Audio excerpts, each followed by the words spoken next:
Grace. What do you think of when you hear that word? Grace. A woman's name? The Three Graces, Raphael's masterpiece painting? Amazing Grace, written by former slave owner turned abolitionist John Newton? The dictionary defines grace as elegant movement, courteous goodwill, or doing honor by your presence. If you are a Christian, you may have heard it defined as a generous, free, and undeserved gift of God. Well, in my time, we saw it differently. The demoniac was possessed by a large number of demons, but Jesus demonstrated amazing grace when he freed the man from their influence. The former demoniac, filled with gratitude, became one of the most influential preachers of all time because of his encounter with Jesus. Saying something is a free gift is like repeating yourself. A gift is something that is given with no strings attached. If there are strings attached, it isn't a gift, right? That's how it is in the modern world. But the ancient world, gifts almost always had strings attached. Gifts were usually undeserved, but more often than not had some kind of strings to go along with it. The strings usually came in the form of the gift receiver acting for the benefit or at the direction of the gift giver. A strings-attached gift is no less valuable than a free gift, and in fact may be more valuable because it helps develop a relationship between the gift giver and the gift receiver. So which is the most accurate definition? Webster's Dictionary or the ancient world? Maybe my story can help you decide. Beneath these clean clothes, you would find a body covered with scars. My combed hair and calm demeanor completely mask my former self. Even my name masks my former self. I have a new name now. My former name was Legion. That name stems from Roman Legion, a military unit that had roughly 6,500 men in it. I was named Legion because I was possessed by a multitude of demons. And by multitude, I still have no idea. I was born in a small village on the east side of the Sea of Galilee, a region known as the Decapolis. It was named that due to the 10 sizable Roman cities in the region. Only Scythopolis was on the west side of the Jordan River. I lived north of the city of Hippus on the east side of the Sea of Galilee. I was as normal as a young Roman could be. Until in my late teens, I discovered a few old idols in a local market. I found them curiously attractive. I was inexplicably drawn to them. I paid dearly to obtain them. I began to experiment, worshiping some of these ancient Canaanite gods. It seemed coincidental at first, but I began to find more idols in the markets or elsewhere. Anywhere I went, idols just popped up, and I bought them. Soon my small home was filled with idols, packed. But not just a collection, like a hoarder. And I was worshiping each one of them. It started as an innocent amusement and transformed into a full-time, all-consuming obsession. My worship of these idols were a gateway for demons to enter my mind, my body. I became violent and irrational. Some days I was so vicious and unpredictable that the village leaders tied me with ropes. I broke any rope they used. They tried bronze chains, iron chains. Threads, both were like threads, snapped effortlessly. I was so serially dangerous that the village leaders drove me away. They had to. So many demons.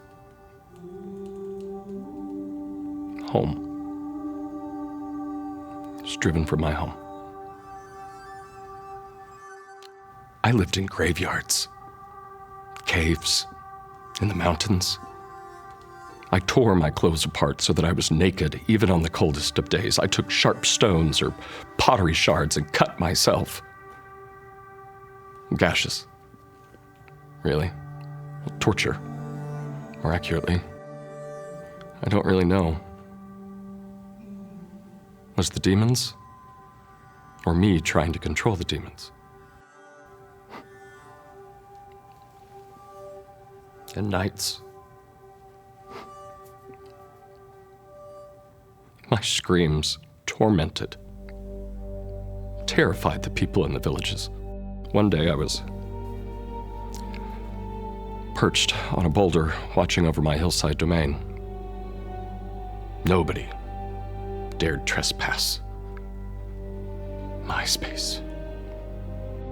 In the distance, a boat turned in the middle of the lake and headed my way. Intruders. Shrieking, rushing down to the shoreline to confront them head on, to hurt them, hurl rocks at them, sink their puny boat. I'm roughly 50 yards from the shore when they land. A solitary figure steps onto the shore and looks at me.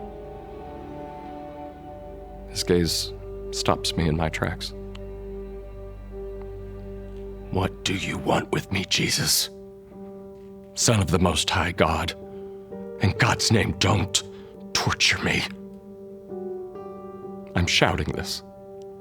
I don't know who he is. The multitude of demons in me recognizes Jesus, and they are terrified of him.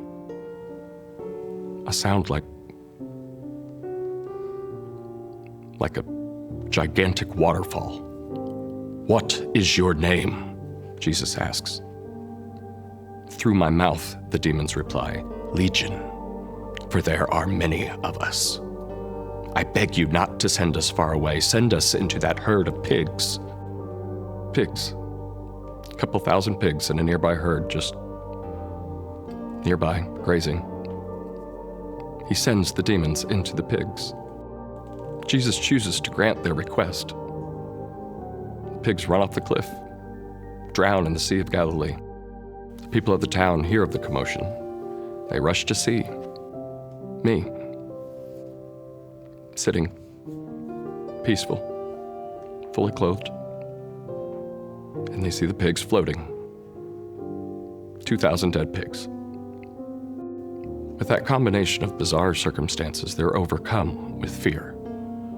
They beg Jesus to leave the entire region.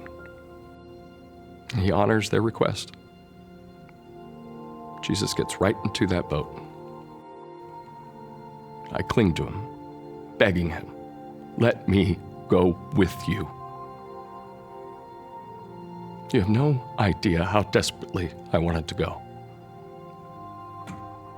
And he smiles. "Go home to your own people. Tell them how much the Lord has done for you and how he has had mercy on you."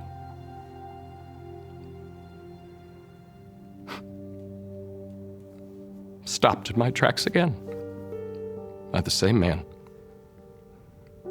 I back up out of the water and sit down. Gifts. He just gave me gifts. 2 of them. I don't know what to say. Me? A man possessed by demons who does not deserve any mercy, not any grace. No longer a slave to the masses of demons in my head. Do you know what that's like? You don't. I am dressed and rational. And the second gift, I can be with people again. My people. My family. Home. Gifts of grace. As a Roman, I know that all gifts have strings attached. What does Jesus want me to do? Simply go among my people and tell them what he did for me. How he had mercy on me.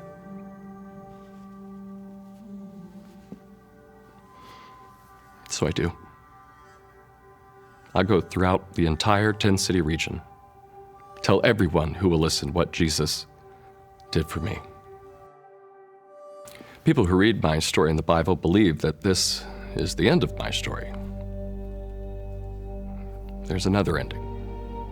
It's so subtle, most people miss it. The next time Jesus came to our region was when he fed the 4,000.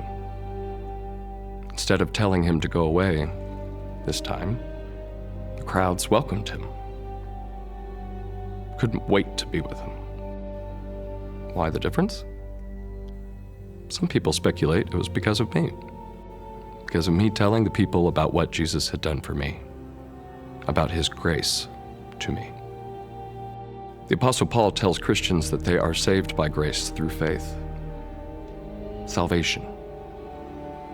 An unbelievable, undeserved gift. An unbelievable, undeserved grace. A gift. Strings attached? Well, I'm from the ancient world. Many years and cultural norms removed from yours, but here's what I was told. Go home and tell everyone what Jesus did for me.